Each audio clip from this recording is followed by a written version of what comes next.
La parole est à Madame Vanina Paoli-Gagin pour le groupe Les Indépendants et pour 4 minutes.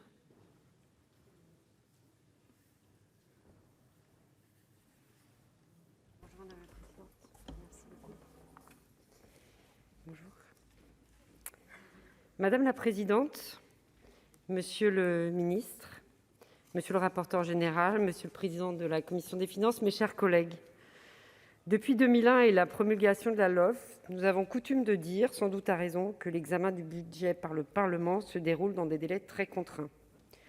Une chose est sûre, même en cette période de très grande incertitude, 2020 n'y fait pas exception.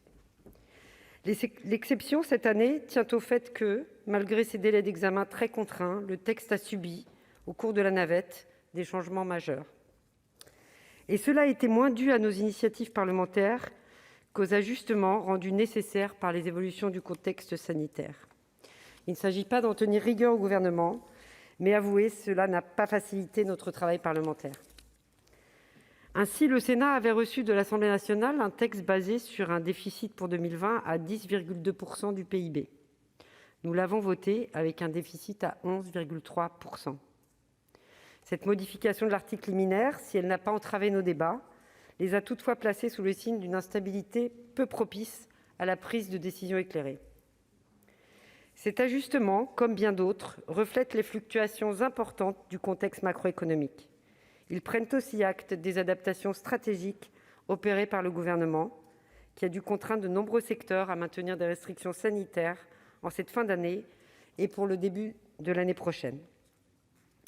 En tout état de cause, ce qui compte, ce n'est pas tant d'ajuster fréquemment les textes budgétaires que de rester en cohérence dans notre politique de soutien à l'économie, car toutes les décisions que nous prenons doivent s'inscrire dans la continuité des décisions déjà prises et de la promesse de soutien que le Gouvernement, avec l'appui du Parlement, a faite à toutes nos entreprises.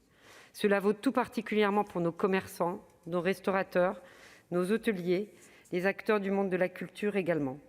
Comme les 4 lois de finances rectificatives l'avaient déjà démontré, le Sénat a su faire preuve d'esprit de responsabilité pour soutenir les dispositifs d'urgence et de soutien. Aussi, le désaccord en commission mixte paritaire sur ce PLF a davantage tenu à des choix de stratégie fiscale et budgétaire qu'à des divergences de vues sur les mécanismes de soutien. Dans ce contexte, l'échec de la CMP était assez prévisible, pour ne pas dire prévu. Je me réjouis donc que l'Assemblée ait tout de même conservé certains des apports du Sénat.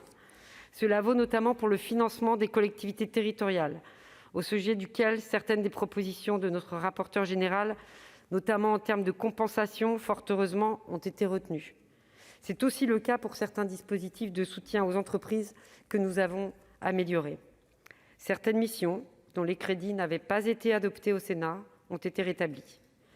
Cela montre bien, mes chers collègues, que notre Haute Assemblée n'obtient que rarement gain de cause lorsqu'elle rejette en bloc, sans chercher à amender le texte, les propositions issues de la majorité gouvernementale. En conclusion, le Sénat ne gagne que rarement à se priver d'un débat constructif.